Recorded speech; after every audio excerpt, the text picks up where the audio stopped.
All right, Neville Goddard, Your Faith is Your Fortune, chapter 13. We're almost halfway through the book. The impressions, the the impressions is the title of the chapter. And as we have borne the image of the earthly, we shall also bear the image of the heavenly. 1 Corinthians 15:49. Your consciousness, or your I am, is the unlimited potential upon which impressions are made. Impressions are defined states pressed upon your I am. Remembering, I am all that is, God, your self-concept. Your impressions here, as you're going into your sleep, are what you're impressing upon your I am. And this is what is going to resurrect and become alive into your new self. Your impressions upon your I am. Your consciousness or your I am can be likened to a sensitive film. In the virgin state, it is potentially unlimited. You can impress or record a message of love or a hymn of hate, a wonderful symphony or discordant jazz.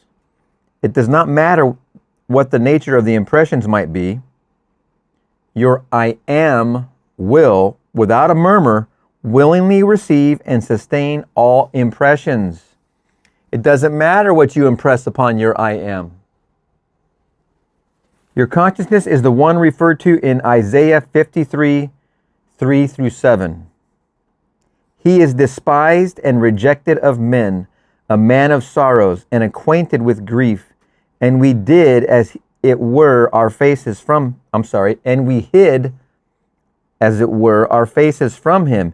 He was despised and we esteemed him not. Surely he hath borne our griefs and carried our sorrows, yet we did esteem him stricken, smitten of God, and afflicted. But he was wounded for our transgressions, he was bruised for our iniquities. The chastisement of our peace was upon him, and with his stripes we are healed. All we, like sheep, have gone astray. We have turned every one to his own way, and the Lord hath laid on him the iniquity of us all. He was oppressed and he was afflicted, yet he opened not his mouth. He is brought as a lamb to the slaughter, and as a sheep before her shearers is dumb, so he openeth not his mouth. Your unconditioned consciousness is impersonal. It is no respecter of persons. Without thought or effort, it automatically expresses every impression that is registered upon it. It does not object to any impression that is placed upon it, for although it is capable of receiving and expressing any and all defined states, it remains forever an immaculate and an unlimited potential. Your I am is the foundation upon which the defined state or conception of yourself rests, but it is not defined by, nor it is dependent on, such defined states for its being. Your I am neither expands nor contracts. Nothing alters or adds to it. Before any defined state was, it is. When all states cease to be, it is. When all states cease to be, it is. All defined states or conceptions of yourself are but ephemeral expressions of your eternal being. To be impressed is to be I'm pressed. I am pressed. First person, present tense. To be impressed is to be I'm pressed. All expressions are the result of impressions. All expressions are the results of impressions.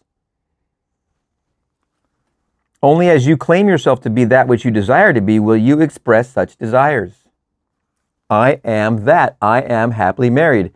I'm not happily married here. I'm single and I don't like it. I want to be married. I am married. I am impressing this self. I am impressing with this expression.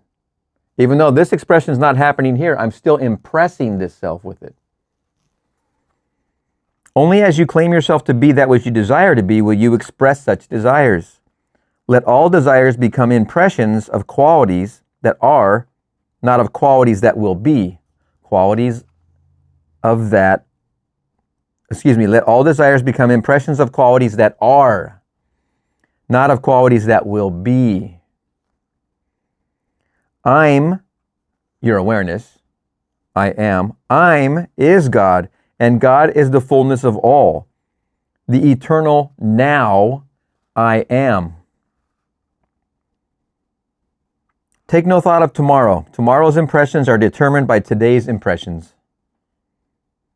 Now is the accepted time. The kingdom of heaven is at hand.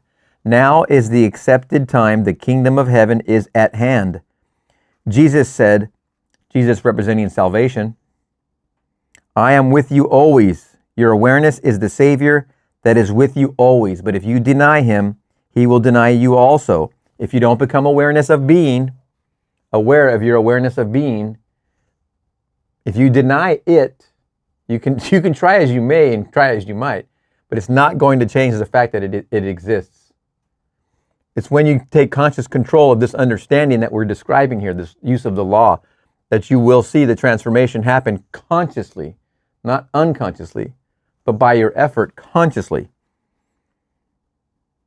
Repeating this, I am with you always. Now is the accepted time. The kingdom of heaven is at hand. Jesus said, I am with you always. I and my Father are one, but he is greater than I. Your awareness is the Savior that is with you always, but if you deny him, he will deny you also. You deny him by claiming that he will appear, as millions today are claiming that salvation is to come. This is the equivalent of saying, we are not saved. He's coming, he's coming. That is admitting that you are not aware of being, that you are not aware of how this law works at all. You must stop looking for your Savior to appear and begin claiming that you are already saved. And the signs of your claims will follow. When the widow was asked what she had in her house, there was recognition of substance. Her claim was a few drops of oil. A few drops will become a gusher if properly claimed. Your awareness magnifies all consciousness. To claim that I shall have oil is to confess that I have empty measures, because it's saying I will. It's also, oil represents joy. To claim that I shall have oil is to confess that I have empty measures. Such impressions of lack produce lack. I will be happily married. No. That, in fact, stakes the claim that I am not happily married. I will be in a happy relationship. No. I'm saying no, but I'm not trying to correct. I'm trying to remind that kind of impression is going to instill more of the same. I will is saying I do not. I will be married, I am not married is what that equals. So you want to claim I am married. I am that. God, your awareness, is no respecter of persons. It doesn't matter what your impression is. Your awareness is no respecter of persons. It doesn't see one as higher and one as lower. It gives what you give it. You give it the impression of lack, it gives you more of that. To he that hath, it is given. You have an impression of lack and poverty, he that has, it is given. And since you don't have the impression of happily married and in a loving relationship, that is taken away from you here because you don't have that faith here. It's given to those who have it. So this is why you want to instill that from within. Purely impersonal God, this awareness of all existence, receives impressions, qualities, and attributes defining consciousness, namely your impressions. Your every desire should be determined by need. Needs, whether seeming or real, will automatically be fulfilled when they are welcomed with sufficiently intensity of purpose as defined desires. Let me repeat that. Needs, whether seeming or real, will automatically be fulfilled when they are welcomed with sufficient intensity of purpose as defined desires. Knowing that your awareness is God, you should look upon each desire as the spoken word of God, telling you that which is. And somewhere else I was reading that desire is the voice of God. When you have a desire for anything, that pizza or anything else, there could be a million examples. Any desire is coming to you from your awareness of being. It wouldn't be there if it wasn't coming from here. It wouldn't even exist if it wasn't coming from your awareness of being. All that is, God, I am. That's where desire stems from. With your impressions equaling your expression, only the desires that are befitting of that exist. So if you're over here and you're let's just for the fun of it use an example of being a criminal, for instance. The desires of the criminal are how to get more of the same because of the belief in lack, and they feel like they have to rob a store or a bank or what have you. I'm just using a facetious example here. A criminal-minded individual with all those impressions of lack that I have to go take it from another are going to receive desires to do so because that is befitting of that expression. That expression is happening because of the impressions. But this is no respecter of persons. Your I am, God, all that is no respecter and is not trying to correct you. It's only trying to give you that which you give it. To him that hath. Knowing that your awareness is God, you should look upon each desire as the spoken word of God, telling you that which is. Cease ye from man, whose breath is in his nostrils, for wherein is he to be accounted of? We are ever that which is defined by our awareness. We are ever that which is defined by our awareness. Never claim, I shall be that. Never claim, I shall be that. Let all claims from now on be, I am that I am. Never claim, I shall be that. Single, unmarried, unhappy, I shall be married, happy. No, never claim that. Only claim, from now on, be, if you're here and you want to be here, I am that I am. Only claim that. Before we ask, we are answered. The solution of any problem associated with desire is obvious. Every problem automatically produces the desire of the solution. What an amazing sentence. Every problem produces automatically the desire of solution. The problem of the criminal of having no finances or funds has a desire to go rob a store or a bank or what have you, or a person. Every problem automatically produces the desire of the solution. The problem of being single automatically produces the desire of solution. I am that I am married and happy. The desire. Man is schooled in the belief that his desires are things against which he must struggle. Sometimes the things we must overcome. Our education, for example. Man is schooled in the belief that his desires are things against which he must struggle. In his ignorance, he denies his Savior, who is constantly knocking at the door of consciousness to be let in. I am the door. Constantly knocking. The desire wouldn't be here in your single, unhappy, unrelationship status. The desire wouldn't be constantly showing up unless there was a reason. Because that is what you want. You can hide it from yourself. You can run from it. You can pretend. You can say, oh, I'd be single. Yeah, it's the better life for me, etc. The he-man woman haters, etc., etc., etc. You can hide from it. But that desire exists for a reason. It's coming from you, and that impression that you have to change is here in this expression of self, this self-concept. When you impress this, you will go through the resurrection and become the life of that desire.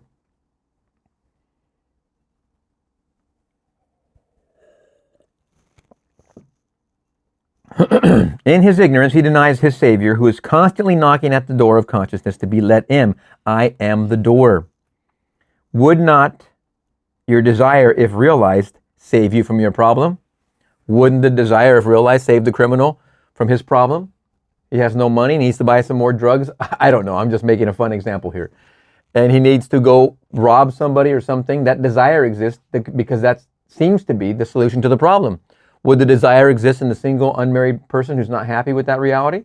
Would that desire exist if it wasn't the savior of the problem? The savior of the person? The I am? Would not your desire, if real life, save you from your problem? To let your Savior in is the easiest thing in the world. Things must be to be let in. You are conscious of a desire. The desire is something you are aware of now. Your desire, though invisible, must be affirmed by you to be something that is real. God calleth those things which be not, are not seen, as though they were. God calleth those things which be not, as though they were. Again, I am that. Claiming I am the thing desired, I let the Savior in. Just that claim. It doesn't take more than that. You're here, you're unhappy, you're not in a relationship, you're not married, you're not anything, but you want to be. Just the claim of it. Just the claiming, I am the thing desired, I let the Savior in. That is the beginning. Behold, I stand at the door and knock. If any man hear my voice and open the door, I will come into him and will sup with him, and he with me. Every desire is the Savior's knock at the door. Every desire is the Savior's knock at the door. This knock every man hears. Man opens the door when he claims, I am he. See to it that you let your Savior in. Let the thing desired press itself upon you until you are, I'm pressed, with nowness of your Savior. Then you utter the cry of victory, it is finished. Boy, oh boy. Man, oh man. Another amazing chapter. How does Neville just keep unpacking such wonderful ideas? Impressions. And as we have borne the image of the earthly, we shall also bear the image of the heavenly. 1 Corinthians 15:49. Oh my gosh, there's some good stuff in this chapter. We are going to see you in the next video.